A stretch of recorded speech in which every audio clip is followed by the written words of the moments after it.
After decades of preparation, it took Lachlan Murdoch only a day to put his stamp on the leadership of his family's media giant. There's never been a more critical time. Fox News Media brings America together. No sooner had Rupert Murdoch revealed he will step back to chairman emeritus roles at Fox and News Corporation, Lachlan announced former Prime Minister Tony Abbott would be nominated for a seat on the board which controls Fox News Channel in the U.S. Longtime Murdoch family watchers say the message is hard to miss.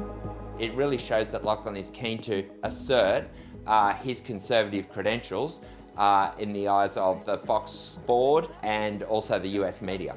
You would say that Tony Abbott is Lachlan's closest friend in Australian politics, and Lachlan wants to see a friendly face on the board if his father's no longer going to be in the room. He'll join a board that already includes strong conservative voices, such as former US Republican House Speaker Paul Ryan. And I think Fox is a big part of the constellation of the conservative movement. If people are expecting a change in the political bent of Murdoch's properties with the changeover from Rupert to Lachlan, people are going to be disappointed. This appointment shows that he is very much going to keep going in the same direction that his father has for 70 years. It's a direction Sarah Ellison believes has left an indelible mark on U.S. politics.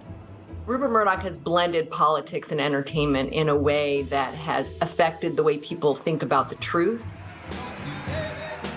He steps back as Fox walks the tightrope of Donald Trump. Fox News repeatedly aired false claims about the 2020 U.S. presidential election. There has been a massive and coordinated effort to steal this election. And settled a defamation lawsuit for nearly $800 million US. There's a widely held view in the U.S. the Murdochs would like nothing better than to put Trump behind them. In a way, Rupert Murdoch has created something he can't control in Donald Trump. No matter what Fox News has tried, Donald Trump is still the leader of the Republican Party. Rupert Murdoch and Trump have a relationship that goes back decades. But Lachlan didn't even meet him until he was already president. Well, Lachlan is much less of the kingmaker that Rupert has been throughout his 70-year career. Rupert, like his own father, Sir Keith, is an inveterate political power broker. He has always been and wanted to be at the centre of the political debate, whether it's in Australia, in the United Kingdom or in the United States. Lachlan is much less that kind of figure. Journalist and editor Mark Day's career at News Corp spanned more than 5 decades. He believes Rupert Murdoch's king-making ability served him well.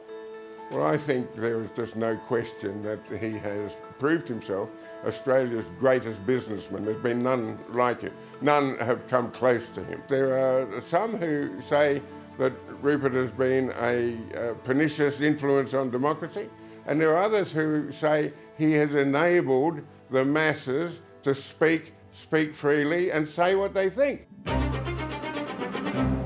Day will leave it to others to judge Rupert Murdoch's legacies of phone hacking in the UK and the role Fox News played in the January 6th storming of the US Capitol. One thing he says was never in doubt, the marching orders from the boss to his editors. They knew that they were editing centre-right publications because that was the corporate position. And the corporate position was important because if you stand for nothing, you are nothing. If you have to be seen to believe in something. Now it's Lachlan's turn at the helm. But for how long? The Murdoch's ownership stake in Fox and News Corp is controlled by the Murdoch Family Trust.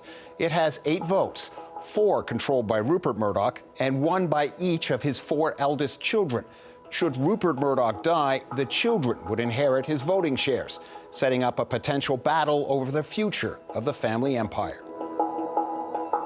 It is certainly a plausible scenario that when Rupert dies, the three siblings gang up and put pressure on Lachlan, either to bring Fox News much more back towards the middle, or even to roll him as chief executive and executive chairman.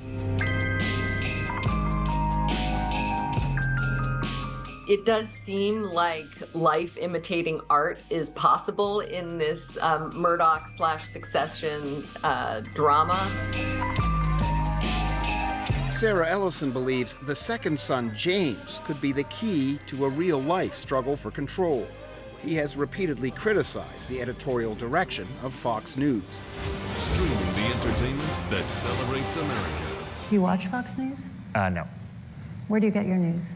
A variety of sources. Certainly people close to Rupert's second son, James Murdoch, have talked about once Rupert dies, there could be a scenario where James tries to rally the institutional investor base and two of his sisters to try to align against Lachlan and take over the companies and try to put it on a less politically extreme sort of path. The battle for succession played well on television. Ultimately, it may be even more fascinating in real life.